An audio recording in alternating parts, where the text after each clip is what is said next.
हा जो फोटो मी तुम्हाला दाखवला हा कर्नाटक राज्यामधील हंपी मधला तुंगभद्रा नदी किनाऱ्यावर असलेल्या पवित्र स्थळात व ऐतिहासिक स्थळ असलेला हंपी या राज्यात उभारलेला विरूपाक्ष मंदिराचा हा फोटो आहे। हे मंदिर जे आहे हे 7व्या शतकात उभारलेलं मंदिर आहे। हे खूप जुनं असं मंदिर आहे। तुंगभद्रेच्या दक्षिण काठावर हे शिव मंदिर आहे। याच्या भव्यपणा व मजली गोपुरांमुळे हे जगभर प्रसिद्ध असं मंदिर आहे। हे पवित्र व ऐतिहासिक ठिकाण म्हणून प्राचीन असं मंदिर आहे।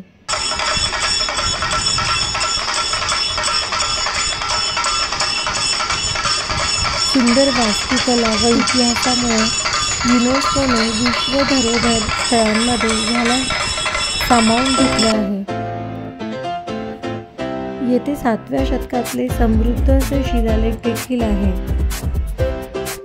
या मंदिराचा इतिहास जो आहे तो विजयनगर साम्राज्याशी जोडला जातो। हे मंदिर जे आहे ते द्रविड शैलीमधलं असं मंदिर बनवलेलं आहे। भगवान शंकराच्या विरूपाक्ष रूपामधलं हे मंदिर आहे। येथे भगवान शंकराची विरूपाक्ष रूपात पूजा केली जाते। या मंदिराची गोष्ट जी आहे ती रावण व भगवान शंकराशी जोडली जाते।